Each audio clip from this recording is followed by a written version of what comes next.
What's up, guys? Welcome back to another Stay Fresh production. And you guys asked for it. This is the continuation of my top 10 fragrances that I either regret getting rid of or I'm glad I got rid of.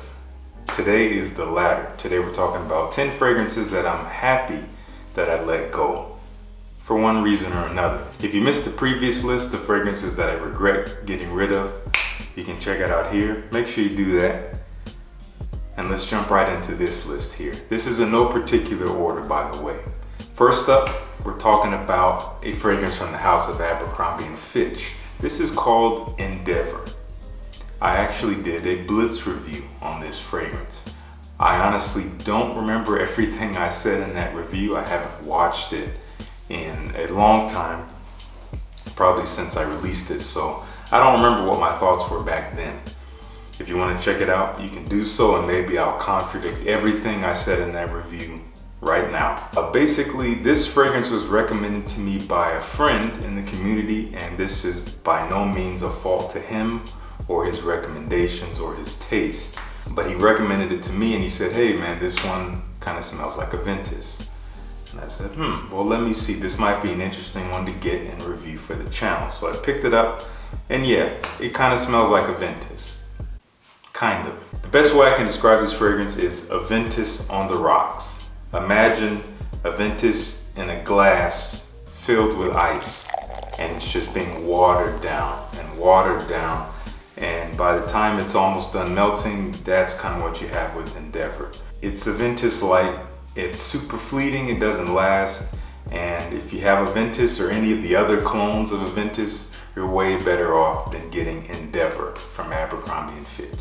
Moving on, my second fragrance here, we're talking about Acqua Amara from the house of Bvlgari. I know I'll probably be ruffling some feathers here because I know a lot of people really dig this fragrance. It's having kind of a resurgence of hype as of late from what I've noticed. And you know, I bought this one out of the hype. I bought it a couple years ago because Jeremy Fragrance was talking about it. Everyone was putting it on their summer lists. Everyone was saying, oh, it's such a banger. It's great for the summer. It's a very masculine, aquatic fragrance.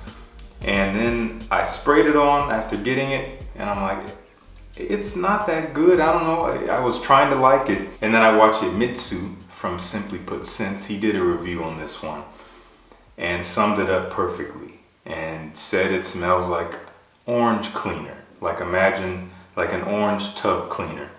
And I'm like, that's exactly what it smells like. It smells super astringent to me. I think it's the incense in there I just wasn't digging.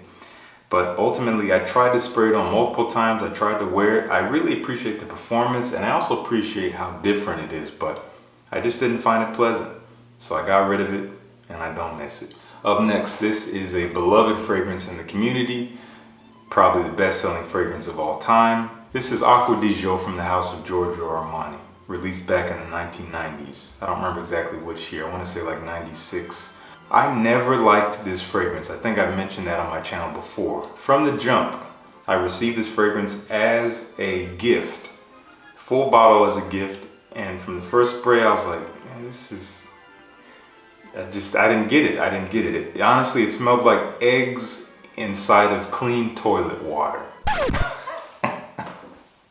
Just get that picture in your mind. Imagine you open up your toilet and you just find like 3 hard-boiled eggs sitting in your toilet water, and you try to flush those things down. Or maybe not, that's probably a bad idea. Maybe scoop them out and throw them away.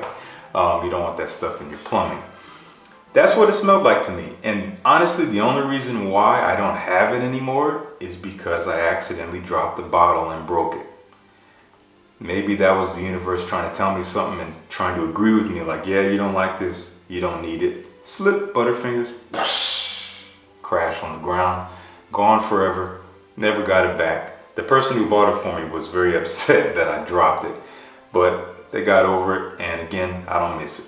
Up next, this is another fragrance I bought into the hype with. Back in my early days of watching YouTube, I was again checking out Jeremy Fragrance and seeing what his next biggest hype train was going to be. And this one came up, and it came and went. He didn't really talk about it much after he had first introduced it. And this is from the house of Jacques Fath. It's called Pour L'Homme. I bought this It was super inexpensive, which I thought was dope.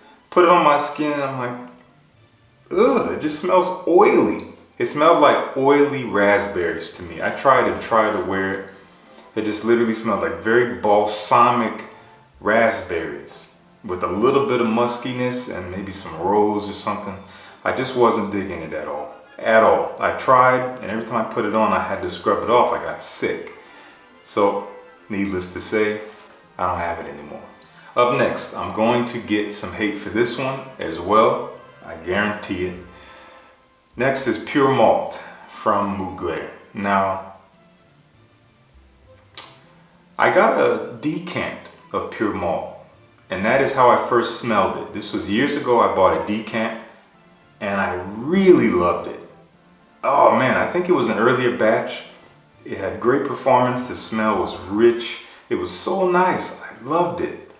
I ran out of that decant, decided to pull the trigger and got a full bottle, which is how I recommend you get any purchase. Go through your decant, make the decision if you want it or not. But, you know, you're an adult, you do what you want. I got a full bottle. I was so excited and I started wearing it and I realized, I'm like, man, this is different. This is not like the decant. It was a newer bottle, so maybe that's why I heard this one has been reformulated at least once or twice. And it just smelled like alcohol in an old plastic bottle. Like imagine an old plastic bottle, like a water bottle, but someone put alcohol in it and they just let it sit to the point where the plastic started to kind of disintegrate and kind of like dilute into the alcohol. And so you can kind of smell the plastic in the liquid. And that's what Pure Malt smelled like to me. There's this plastic nature to it I just couldn't do. I tried it numerous times from this bottle, ended up selling it off. I don't know, I kind of missed that old batch that I had found. I think it was like a pre-2016 batch. I never found out where the decant came from. I don't remember, but either way, I don't really miss it. Okay, this was a super cheapie. This is Calvin Klein CK2. The simplest way I can put this fragrance, it's not a bad scent.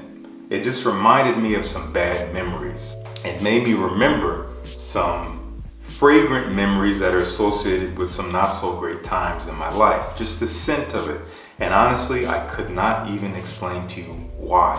I couldn't tell you exactly what memories it reminds me of. I think it just reminds me of the way I was feeling at a certain time. And you know, you never really forget how you feel, you know, as opposed to sometimes you might forget exactly what you think or what you remember, but the feeling is always there. You always remember that.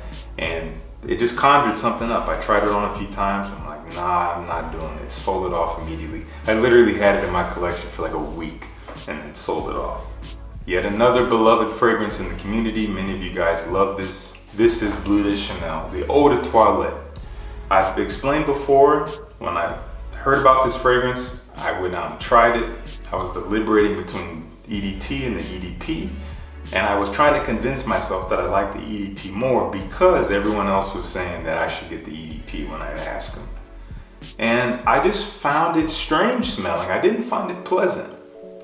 I think I even got a little sample, a carded sample from Chanel after going to the store to try to decide. Instead of getting a bottle right then and there, I said, let me just get a little carded sample of EDT and try it out. And I tried it and it was just a weird combo of the grapefruit brightness with that incense. That combination was just weird to me. I feel like it needed some more groundedness, and that is what, for me, the EDP brought. It brought almost this like creamy, smooth nature that made it more round, and it just made it make more sense to me. But the EDT, I never really understood it. I can see why it's pleasant, but I just didn't get it. It was a weird combo for me, so it's out of here. Up next, this is an old fragrance to my collection and to my journey. This is David Beckham's Signature. I think I've gone through like a bottle and a half of this fragrance. This was my signature scent back in college. Believe it or not, this is a fragrance I wore exclusively from like 2007 up until like 2013, something like that. I wore it a long time. And it wasn't until I really got into the fragrance game and started to like figure out what other things smell like, and then come back to Signature that I realized, man, this stuff smells like a plastic watermelon. It just smells so synthetic, so abrasive. And I'm like, no, this has got to go. So I had half a bottle left of it. I decided to sell it off. Someone bought it. I sold it to him for really cheap, but I had to get rid of it. And I'll never go back to that one ever again. And it's funny to think I wore it longer than I've worn any other fragrance in my life, and now I can't go near it. So that's how your taste can change. You never know. Yet another beloved fragrance, Dior Sauvage Eau de Parfum. A fragrance that I don't hate. I just found it kind of strange after a while. I only had it for a few months, and I found that the oriental nature from like the star anise and the vanilla mixed with that bergamot and ambroxan just got to be kind of strange, and that amped up spicy nature to it. I don't know. I think I actually preferred the EDT, which I also got rid of before getting the EDP, but I actually want to revisit the EDT now because of the fact that the EDP just didn't do it for me. It just, again, it kind of just messed with my senses in a weird way. Every time I spray it on, I regret it. I'm like, oh, I wish I didn't wear this today. So that's obviously saying something. If you're going through that, I know I'm not the only one. You have a fragrance that you spray it on and you're like, man, why did I put this on?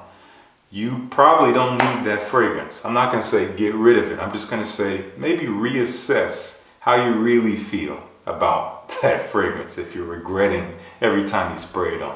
Just a little PSA. And the last one, again, no particular order here.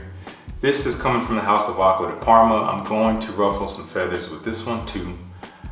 This is Colonia Essenza, and this is a fragrance I used to absolutely love, and it's actually really unfortunate to me that I don't love it anymore. I don't know what happened over time of wearing it. I wore it at least a dozen times while I had it and enjoyed it a little bit less every time. It started to come off kind of bug sprayish in a weird way. Every time I spray it on, I'm like, oh, it just kind of smells like I put on Raid or something like that. It had this nature to it, and I don't know what it was.